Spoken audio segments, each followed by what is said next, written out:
नमस्कार। मैं ओम प्रकाश गुप्ता फतुहा से। इस बार के 64वीं बीपीएससी का मैं टॉपर हूँ। मेरे को रैंक 1 हासिल हुआ है और मुझे बहुत गौरवान्वित फील हो रहा है, महसूस हो रहा है कि मेरे साथ अतुल सर बैठे हुए हैं जो 2006 से 2008 के बीच में मेरे मैथ्स के टीचर रहे हैं। आईआईटी के प्रिपरेशन में मैं सर से ही गाइडेंस लिया था।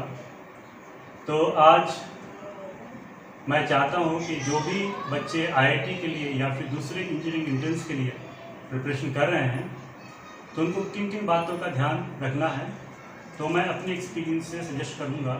हो सकता है कि आपको कुछ दूसरा ओपिनियन भी रहे, तो आप अपने कंफर्ट के हिसाब से इससे इंस्पिरेशन लीजिएगा। तो जो आईआईटी और दूसरे इंजीनियरिंग एंट्रेंस एग्ज़ाम के लिए जो मैथ्स, फिजिक्स और केमिस्ट्री रहती है, तो उसका जो अप्रोच रहता है वो थोड़ा सा सोशल साइंसेज से अलग रहता है। खैर, हमने भी आईआईटी क्रैक किया 2008 में फर्स्ट अटेम्प्ट में, और मैंने आईआईटी रुड़की से बीटेक किया है। तो मैं उस समय की जर्नी के बारे में, जर्नी के एक्सपीरियंस से आपको थोड़ी बहुत टिप्स दूंगा। तो जो मैथ्स, फिजिक्स, केमिस्ट्री है, उसमें सबसे पहली इम्पॉर्टेंट बात यह है कि आप कॉन्सेप्ट को अच्छे तरीके से समझिए। कॉन्सेप्ट को कहाँ अप्लाई करना है, कॉन्सेप्ट को अप्लाई करते वक्त क्या दिमाग में प्रिकॉशंस रखना है, क्योंकि अगर वो प्रिकॉशंस आपके दिमाग में नहीं रहेगा तो आप कोई ना कोई मिस्टेक कर देंगे, जिससे कि आपका फाइनल सॉल्यूशन या तो जो आना चाहिए वो नहीं आएगा या फिर ज़रूरत से ज़्यादा आ जाएगा। तो कॉन्सेप्ट पे पकड़ बनानी है। कॉन्सेप्ट के साथ आपका फॉर्मूला भी आता है, और कई बार क्या होता है कि प्रॉब्लम को सॉल्व करने का अप्रोच होता है जो बहुत यूनिक होता है।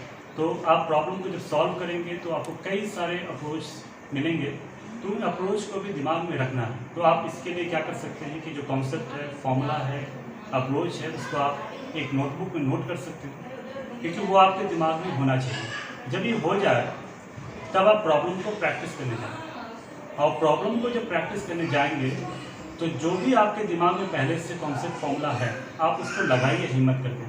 पहले ही मत डरिए कि सॉल्यूशन आएगा कि नहीं आएगा। आप पहले ही पेपर की चिंता मत कीजिए कि पेपर ना बर्बाद हो जाए। आप उस कॉन्सेप्ट को अप्लाई कीजिए। सॉल्यूशन आता है, बहुत अच्छी बात है। नहीं आता है, दूसरे कॉन्सेप्ट के साथ ट्राई कीजिए। मल्टीपल अटेम्प्ट्स लीजिए, तब तक लीजिए जब तक कि आपका सॉल्यूशन आता नहीं, और जब आ जाए तब भी कोशिश करना है कि क्या इसका कोई सिंपल तरीका भी हो सकता है। उसके लिए भी ओपन रहना है। हो सकता है कि आपको उसमें कुछ डाउट्स आ जाए, आप लगा तो रहे हैं बट कहीं पे कोई कन्फ्यूजन है, तो उसके लिए टीचर से गाइडेंस लेना, क्योंकि गाइडेंस का बहुत महत्व है और गाइडेंस हमें पर्सनलाइज चाहिए। जैसे आज डिजिटल एज में यूट्यूब पे और दूसरे सोशल मीडिया के प्लेटफॉर्म पे बहुत सारा कंटेंट अवेलेबल है। उस कंटेंट से भी मदद मिलती है, नो डाउट, बट जो 1-to-1 पर्सनलाइज्ड गाइडेंस है वो वहाँ पे मिसिंग होता है। तो जो भी ऑफलाइन क्लासेस जब स्टार्ट होगी तो आप अपना डाउट वहाँ पे ज़रूर क्लियर करें, और जितना ज़्यादा आपको डाउट होगा उतना ज़्यादा कॉन्सेप्ट के साथ क्लैरिटी आएगी। अगर आपको डाउट नहीं हो रहा है, इसका मतलब कि आप या तो कॉन्सेप्ट को अप्लाई नहीं कर रहे हैं, या फिर कॉन्सेप्ट का जो एप्लीकेशन है वो सिंपल प्रॉब्लम में कर रहे हैं, आप कॉम्प्लिकेटेड प्रॉब्लम को टच नहीं कर रहे हैं। डाउट्स होना बहुत जरूरी है। डाउट्स होगा तभी क्लैरिटी आएगी। तीसरी बात जो ध्यान देने की ये है कि जब आप प्रॉब्लम को प्रैक्टिस करते हैं तो शुरुआत में बहुत ज़्यादा भी प्रॉब्लम प्रैक्टिस न करें।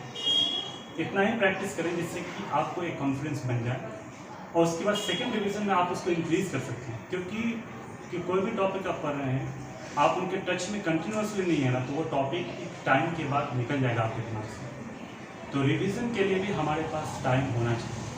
तो आप टाइम को इस तरीके से डिस्ट्रीब्यूट करें कि आप कॉन्सेप्ट के साथ साथ प्रॉब्लम का भी आप मल्टीपल रिवीजन कर पाएँ, क्योंकि एग्ज़ाम के टाइम पे जो प्रॉब्लम का सॉल्यूशन है वो आपको काम नहीं आने वाला है। आपने जो कॉन्सेप्ट सीखा है, जो अप्रोच डेवलप किया है, वो काम आने वाला है। मैं हमेशा बात करता हूँ मैथमेटिकल एटीट्यूड की। मैथमेटिकल एटीट्यूड का मतलब होता है कि आप संघर्ष करने के लिए, आप इंटरेस्ट के बियॉन्ड जाके संघर्ष करने के लिए भी तैयार हैं। बहुत ज़रूरी है।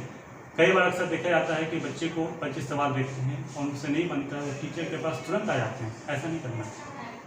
आप पहले पूरा प्रयास कर लीजिए, थक जाएं टीचर के पास, जरा सा हिंट मिले फिर से ट्राई कीजिए, और आप सॉल्व कीजिएगा तो आपको अंदर से भी बहुत खुशी मिलेगी। टीचर को से गाइडेंस उतना ही लेना है जितना लेना चाहिए।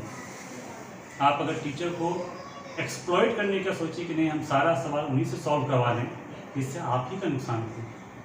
आप ज़्यादा से ज़्यादा कोशिश करें सेल्फ स्टडी का। टीचर गाइडेंस के लिए होते हैं, उसका बहुत महत्व है। उस गाइडेंस की तुलना हम किसी चीज़ से नहीं कर सकते।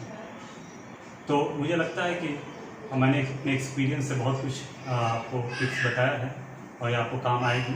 इसके अलावा भी आप ओपन रहिएगा दूसरों के सजेशन के प्रति, दूसरों लोगों से भी गाइडेंस लेते रहेंगे। बहुत बहुत धन्यवाद।